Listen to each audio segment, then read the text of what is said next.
All right, evening everybody. So, I bought a GoPro Fusion, and I'm having a really hard time editing and trying to get it from doing the whole 360 view to single. So, I'm probably gonna ditch that and go get me a new GoPro. But for now, we're gonna go ahead and do this video real quick. So, as most of y'all know, I'm Herman. Uh, I do all the work on my excursion. I've been doing all my work for like, man, since I probably left for the military. I've always worked on my cars and everything, so I figured I would tackle builds, and do my own work if I could. And well, here we are. So, anyways, that's a little bit about myself, a little rundown. But today's first video, everybody's been asking me about the Hydro Assist. Okay, so let's start first right here. So, this is the Rough Country Dual Stabilizer Kit. As you can tell, it's bolted by 2 bolts here, and it's got that U-bolt that goes around the frame, the axle. So, first things first is, this is not your typical axle. As you can see, I've already converted my Excursion to a coil setup, but I put coilovers on mine. So these are 2009 axles, front and rear. So just keep that in mind for all the stuff that I'm saying here. This won't apply to most of the Excursion axles out there, but this is the way I did it on this '09 axle.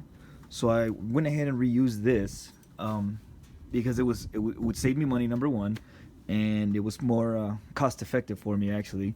So I ended up ordering the PSC RAM. I ordered the PSC RAM from Poly Performance, and it cost me $190. I got the military discount through them, so that's why it came out to $190 for the RAM. It did come with the ends, and it came with the hardware to actually weld it to your tie rod and your axle should you want to go that route. I chose not to weld anything, and I reused this. So as you can see, it starts off with a smaller 3/4 bolt. Well, we have to move up to a 5/8 bolt. So I had to drill this 5/8 drill bit and the skid plate and the actual plate up here. So got that all drilled out. Turned out the hardware that came with it was just too short. So I had to go get longer hardware for this side and use the long one that came with the original kit. So I spaced it out with 2 washers here, as you can see, to keep it level with the tie rod, pretty close to level, just like the dual stabilizer. And I used 3 on the bottom here, 3 on top to get it centered right, to sit right in the middle. Okay, so that's from Poly Performance, $190. The hoses, I paid $85, I think it was like $90 total, tax and everything, shipping, from Trail Gear. So I got the hoses with the fittings on the box. These fittings right here, these 90s right here, I got those 90s also, and these are all the hoses. So the hoses and the fittings were $90. Steering box, I got the steering box from a pick and pull on eBay, had 80,000 miles on it. So I went ahead and used the pick and pull steering box instead of sending my box in, getting it tabbed, waiting for it to get back, having downtime on my truck. So that's why I chose to go that route. So I used a pick and pull steering gearbox, and I rebuilt it. Okay, so now that we got that portion on the truck, so assuming, let's say you pull your own gearbox and you just want to tackle this on your own, rebuild your own, and not have a spare, not have any downtime on your truck. Now, the only reason I did this is because I wanted to not have downtime on my truck. You can save the $140 and order a rebuild kit for your own box and rebuild it yourself.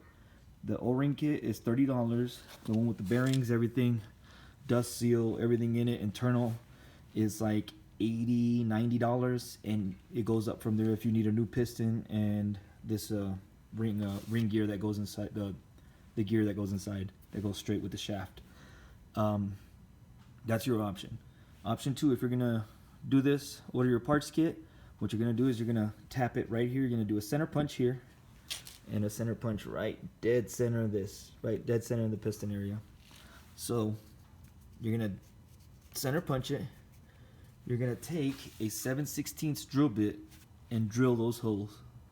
Now once you drill them, you're going to need to get a tap. So let me see where I put it. Assuming here it is. You are going to need a 1/4 18 tap right here. quarter 18 MPT tap. You're gonna get this, drill your holes, and tap the box. I have a couple video clips showing me tapping the box. Pretty easy. Drill your holes, and you run the tap down. Get some cutting oil. If you don't have cutting oil, you can always opt out like me. I used PB Blaster, penetrating oil, any of those, WD-40. Those will help you cut through the threads. Now once you drill, cut everything, clean it out. I use brake clean.